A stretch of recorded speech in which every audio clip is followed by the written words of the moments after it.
Hello students, welcome to Hiba Max 10 Standard Max challenging problems கொடுத்துட்ருக்கேன். Day 1 2 mark கொடுத்துருந்தேன். எல்லாரும் முடிச்சிருப்பீங்கன்னு நினைக்கிறேன். ஏன்னா நானே நல்ல கேப் விட்டு தான் உங்களுக்கு அடுத்த கொஸ்டின் பேப்பரே தரேன். அதில் இருக்க கொஸ்டின்ஸ் எல்லாம் ப்ராக்டிஸ் பண்ணியிருப்பீங்கன்னு நினைக்கிறேன். இன்னைக்கு Day 2 ஓட கொஸ்டின் பேப்பர். ஸோ நிறைய கொஸ்டின்ஸ் இருக்கிறனால தான் கொஞ்சம் டே தள்ளி நான் தரேன். சரிங்களா? ஸோ ஃபர்ஸ்ட் கொஸ்டின் பாருங்க. A is equal to 1 2 3, B is equal to x is a prime number less than 10. Find A cross B, B cross A. இந்த கொஸ்டின் இப்போ உங்களை எழுத சொன்னால் நீங்கள் எழுத ரெடியாக இருப்பீங்க. பிகாஸ் ஃபர்ஸ்ட் லெசன் நிறைய வாட்டி இந்த கொஸ்டின்ஸை எழுதிருப்பீங்க. Second question, the arrow diagram shows a relationship between the set P and Q. Write the relation in set builder form, roster form. Example sum இது. Next question, if 1 3 8 2 4 is equal to 2 power A into 3 power B, then find A and B. இந்த type some ஒன்று கண்டிப்பாக கேட்குறாங்க. அடுத்த question, which term of an AP is minus 54? So exercise 2.5 இது பார்த்தீங்கன்னா ஒரு 2 mark attend பண்ணலாம். 2.4லேருந்து ஒரு 2 மார்க் வரும். Find the excluded value of the following expression. நான் நிறைய வீடியோவில் சொல்லியிருப்பேன், எக்ஸ்க்ளூடட் வேல்யூ ரொம்ப முக்கியம். டினாமினேட்டர் ஈக்குவல் டு 0 போட்டு நம்ம வேல்யூ என்னன்னு கண்டுபிடிப்போம், அவ்வளோதான். அடுத்த கொஸ்டின் 4th சாப்டர்லேருந்து ஒரு டயக்ராம் கொடுத்துட்டாங்க. அதில் BD value, DC value, AB value கொடுத்துட்டு ஏசி வேல்யூ கேட்குறாங்க.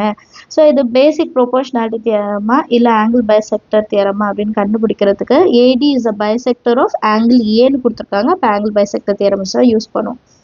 அடுத்து 21st கொஸ்டின், 3 பாயிண்ட் கொடுத்துட்டு கொலினியராக கேட்டிருக்காங்க. நீங்கள் ஏரியா ஃபார்மில் யூஸ் பண்ணியும் செய்யலாம், ஸ்லோப் ஃபார்மில் வச்சுட்டும் செய்யலாம். அடுத்து 22nd, if line B passes through the point and line Q passes through the point, P and Q is parallel அப்படின்னு கேட்குறாங்க. P is parallel to Q. So ரெண்டு லைனோட ஸ்லோப் கண்டுபிடிச்சாலே போதும். அடுத்து 23rd question, the equation of straight line which has slope கொடுத்துட்டு and passing through the point-டும் கொடுக்குறாங்க. So ஸ்லோப்பும் கொடுத்துட்டாங்க, பாயிண்ட்டும் கொடுத்துட்டாங்க, ஈக்குவேஷன் கண்டுபிடிக்கணும். 24, from the top of a rock. First some நம்ம 6.2ல நினைக்கிறேன். 50√3 meter height.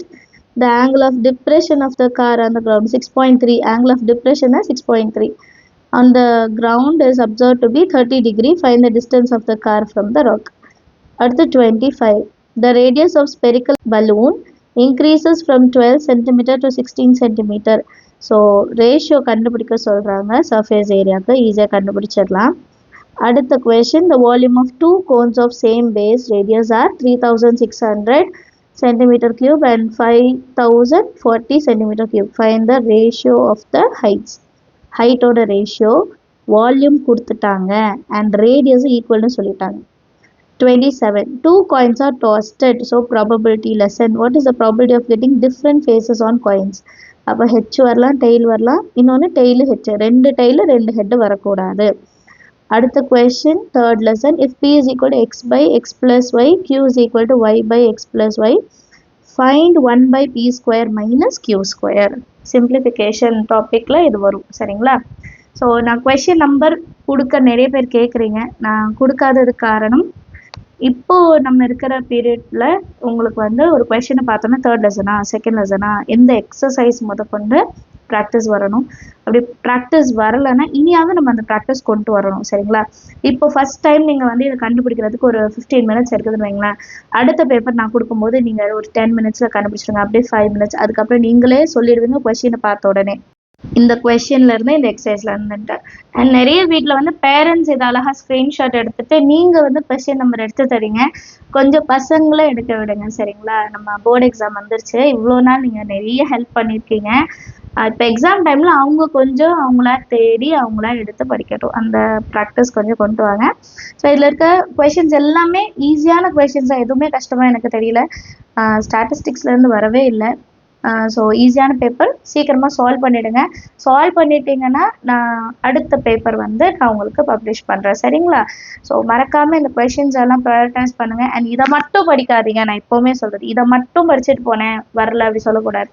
இதெல்லாம் ஃபஸ்ட்டு படிச்சிடணும். இதே மாதிரி மாடலில் வேறு கொடுத்தாலும் நமக்கு எழுத தெரியும் இல்லையா? அப்போ பேலன்ஸ் இருக்கிறதையும் படிச்சிடலாம். அவ்வளோதான் கான்செப்ட். ஸோ வர ஹாஃப் இயர்லி எக்ஸாமும் சூப்பராக நம்ம வந்து அட்டென்ட் பண்ண போகிறோம். சேம் இதே ப்ராக்டிஸ் ஆனுவல் எக்ஸாம் வரைக்கும் உங்களுக்கு வரும். எல்லா சப்ஜெக்ட்லேயுமே நான் கொடுக்க ட்ரை பண்ணிகிட்ருக்கேன். இந்த மாதிரி வீடியோலாம் உங்களுக்கு யூஸ்ஃபுல்லாக இருந்தால் மறக்காமல் லைக் பண்ணுங்கள். நீங்கள் லைக் பண்ணால் தான் நிறைய பேருக்கு ஷேர் ஆகும். எனக்கு ஒரு மோட்டிவேஷன் கிடைக்கும் அடுத்தடுத்த வீடியோஸ் வந்து ரெடி பண்ணுறதுக்கு. சரிங்களா? ஸோ எனக்கு ஒரு ஹெல்ப் பண்ணணும்னு நினச்சிங்கன்னா நீங்கள் வீடியோஸ்க்கெல்லாம் லைக் பண்ணுங்கள். கமெண்ட்டில் வந்து இந்த வீடியோ யூஸ்ஃபுல்லாக இருக்கா இல்லையா அப்படின்றத சொல்லுங்கள். உங்கள் ஃப்ரெண்ட்ஸ் சர்க்கிள்க்கும் ஷேர் பண்ணுங்கள். மறக்காமல் சப்ஸ்கிரைப் பண்ணுங்கள். ஸோ நீங்கள் சப்ஸ்கிரைப் பண்ணீங்கன்னா எனக்கு பெரிய ஹெல்ப்பாக இருக்காது. தேங்க்யூ ஸோ மச் ஃபார் வாட்சிங்.